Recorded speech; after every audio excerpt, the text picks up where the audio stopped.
Hello everyone, my name is Tim, I am Android lead at Akhmetgareev, and here with me is Mikhail, our lead backend developer. And today we are going to talk about actions on Google. So what is it for? As you can see, we brought here a Google Home. It's a smart voice assistant that can fill in your living room or kitchen or something else and let you experience hands-free conversation with Google Assistant. I think everybody have already spoken at least once the sacred phrase, "Okay, Google." What's the weather tonight? In Moscow, it's predicted to be -2 and cloudy. It's -2 with light snow. Well, so as I have already said, you all know that phrase. And with actions on Google, we can implement our own assistant phrases and assistant actions that allow us to interact with Google Home and provide our services to our users, not only via Android or iOS app, but with Google Home help. How does it work? Let me show you a quick demo, but first I need to explain you the basic context. We are a travel assistant application, post-booking experience, so when you've already booked your flight, you need some assistance and guidance on the airports you are going to visit, about your flight status updates, and etc., etc. So we provide such service. We even can auto-check-in you to automatically check in you for the flight. And what we've done with Google Home is a couple of simple actions that allows you to check some useful tips about the airport you are traveling to, and the flight status updates and current state of your flight. It can be important when you are, there are 3 hours to the flight. You are all, in a hurry, in a mess. You don't have time to check constantly your phone about the status of the flight. It could be delayed, it could be cancelled, and Google Home would allow you to ask him with a simple question, what's the status at the current moment? How does it work? First of all, you should remember that there are no special Play Store for the Google Home applications, and everything we might ever get for Google Home is a special icon, like the Android Wear icon in the Play Store where your Android application is placed. There are no other ways to promote your application in some way. And when you want to install the application on Google Home, you need to address it first. And since in our case we are managing user personal data to suggest him the best experience we have to authenticate user to allow Google Home as a third-party app access to users' private data. So we are using Auth 2.0, and here how the linking works. Let me show you. Okay, Google, talk to app in the air. It looks like your app in the air account is not linked yet. You can link app in the air to your Google account from the Google Home app. Well, as you can see, there is a card that appears in Google Home application, which leads us to account linking. When we push the button to link our account, we got onto welcome page of our application, authenticated, and then proceed to back to the Home Companion app. After that, I would be able to get access to my personal flight data. Let's wait a little bit and let's try again. I think everything is linked now. Okay, Google, ask App in the Air to tell me my flight status. Sure, here's App in the Air. Your flight PR538 is scheduled. Check-in opens on the 10th of February at 1:25 a.m. Great. I know when to check in to my flight. I know its number and everything seems fine. But what about if I want to know some tips about the airport? For example, Wi-Fi. Okay, Google, ask App in the Air about Wi-Fi at the airport. Sure, here's App in the Air. Prado Lounge Wi-Fi password 57,589, according to Olga K. and 2 others. Okay, and what about shops? You have to go through duty-free shops to your gate. Hashtag weird, according to and 3 others. Well, great. Thanks. So that's how it works, and now my colleague Mikhail will explain how does it look from developer perspective, and we'll try to build every action step by step, how to reproduce such behavior for your application. So, Mikhail. Thank you, Tim. Okay, to build the action, we will use a service called API.ai. This is a Google service for natural language understanding, which allows developers to process text or speech input and understand what the user actually wants to ask or do. API.ai has one-click integrations with many services such as messengers, Facebook Messenger, Slack, and so on, and voice assistants like Google Home. Here in the API.ai console, I already have a configured agent. An agent is a set of rules that define how to process the user's input into some actions. An agent consists of multiple intents. Each intent is a rule which converts a set of phrases into a specific action. We also have a welcome intent. This intent is triggered when users just say talk to app in the air without any specific question. It just responds with some greetings. And also a fallback intent, which is triggered when no other intent is matched. Here are some error messages. The first intent that I want to show you is the flight status intent. Here I have added different phrases so that API.ai can understand the input better.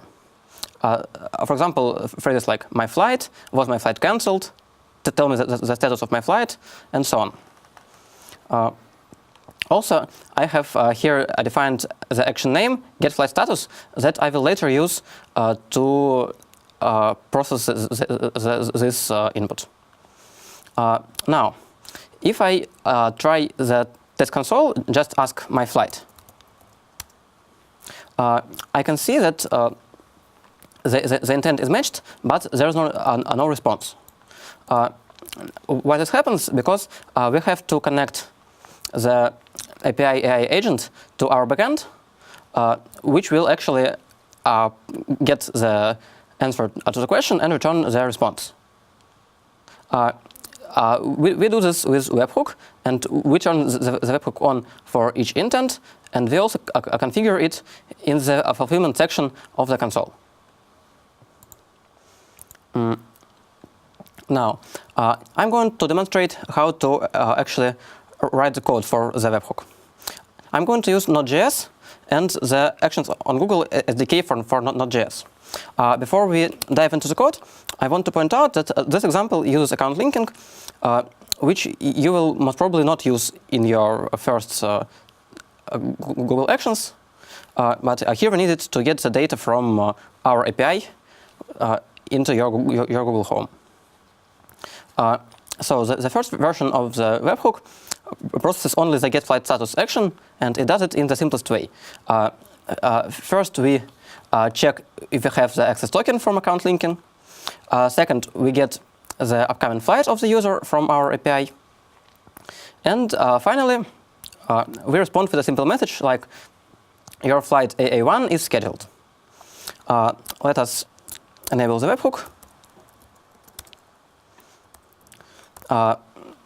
Then, to test it, we're going to deploy it into preview mode of actions on Google.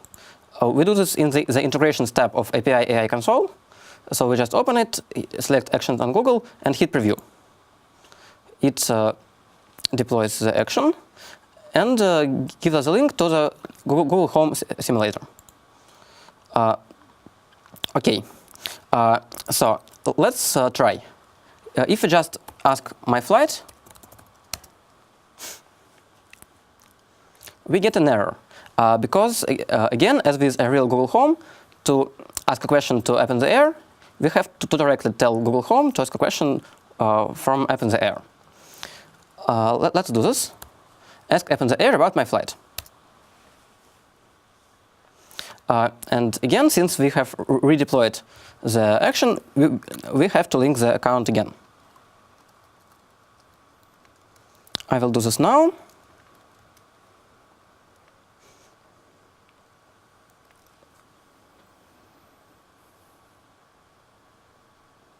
Well, let me ask some questions while you are Sure. doing it.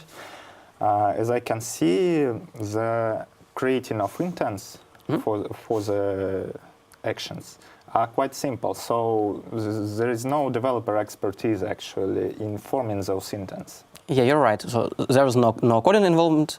So yeah, no developer expertise is needed. Yeah. So I have linked the account, and now let's try again. Ask app in the air about my flight. It thinks a little bit, and it gives us the response that we have expected. Now, what if we want more than just plain text as a response from our webhook? For example, we want it to understand that the carrier code is separate characters, not a word, and that the number should be read as 538, not 538. To do this, we can use SSML. SSML is speech synthesizer markup language, so it is an XML-based language for instructions to speech synthesizers. So let's see how it can be done. In the second example, I have used SSML to mark the carrier code as characters with tag sayS. Also, I have separated the digits in the flight number by spaces so that they read out as separate digits. Let us update our webhook and ask the question again.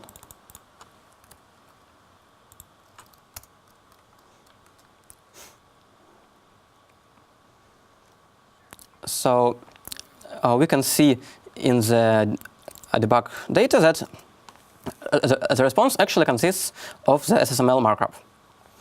I also have a more complex example where we tell the user what the next action he has to take for the flight, such as check-in, board the plane, and so on. And it gives the user the date and time when this event happens. So we're using here the date markup and time markup. Let me update the webhook again. And let's test it.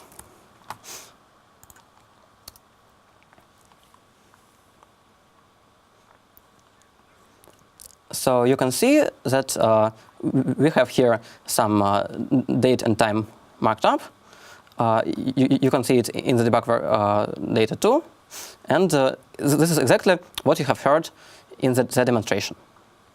Now I'm going to move on to the second intent, which will give you tips on about your airports.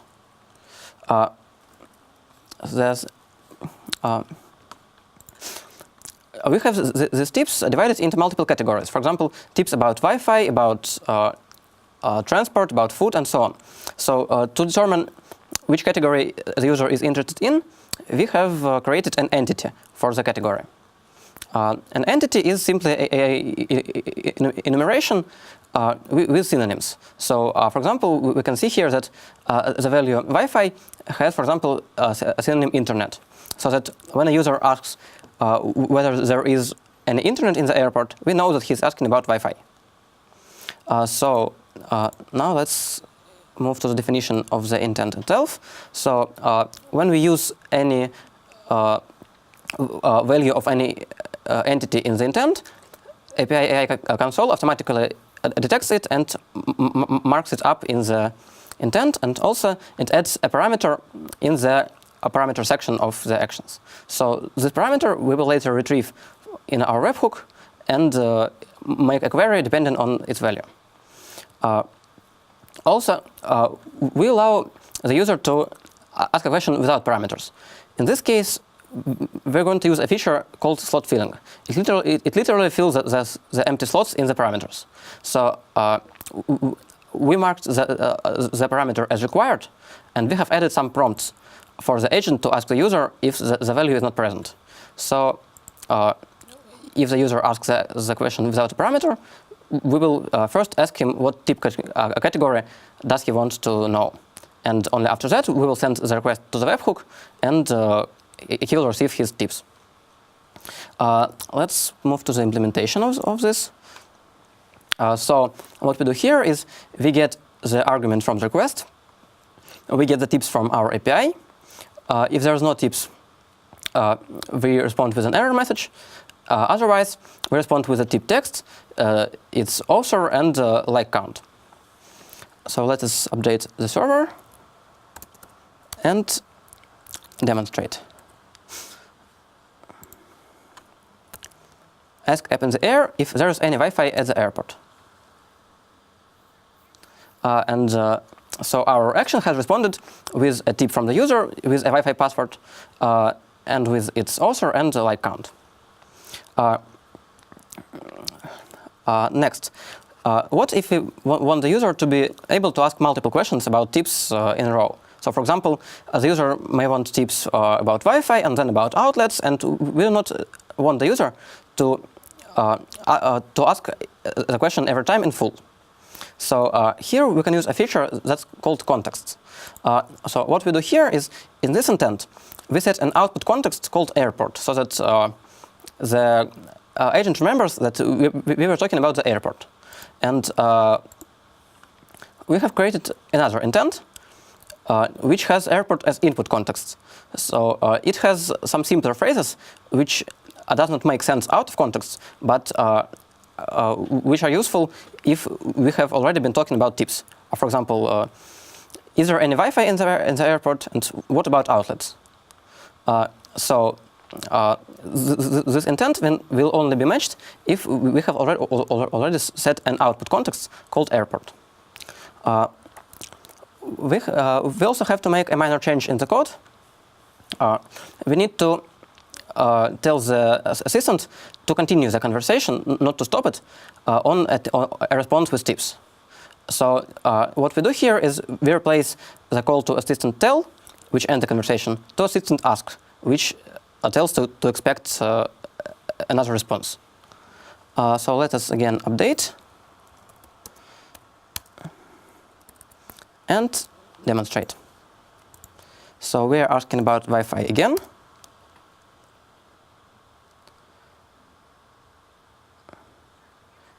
And now we ask, what about outlets?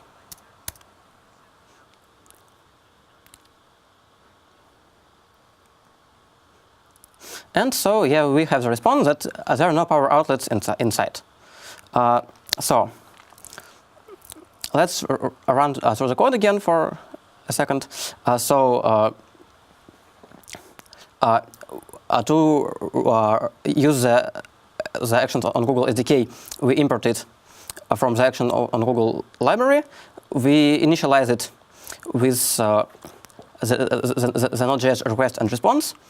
We have getUser method to get the user data, including the access token from account linking. We can use the method tell to respond to the user. We can here use some plain text or some SSML markup. And also we have method ask, also with text or markup, that we can give the response without breaking the conversation.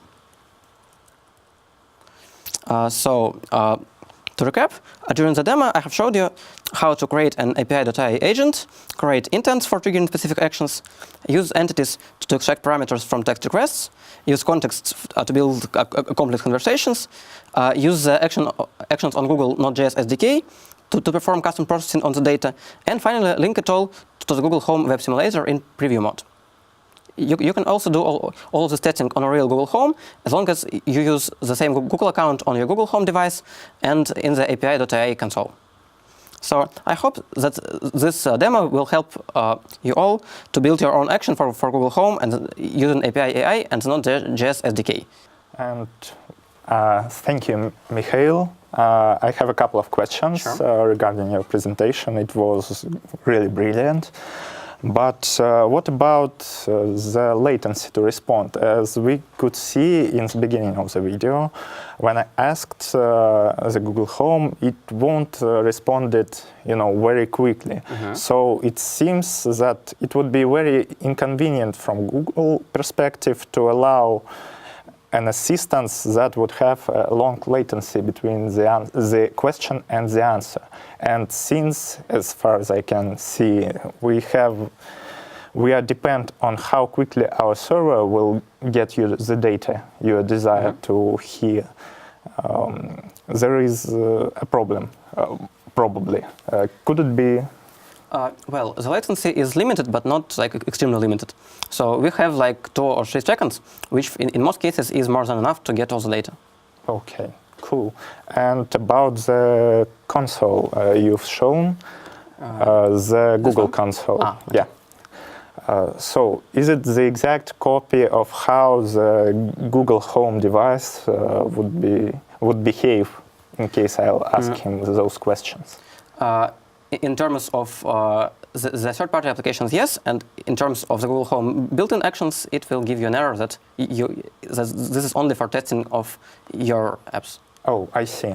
So, but I don't need for development the exact device. I can test it fully in console and receive the true results. You're right. You don't need the device physically. Oh, great. Well, thank you again, and I'm glad that you've joined us. I hope that video would be useful for you. You can ask your comments, ask your questions in the comments below, I believe, and we'll try to answer them. So let's keep in touch.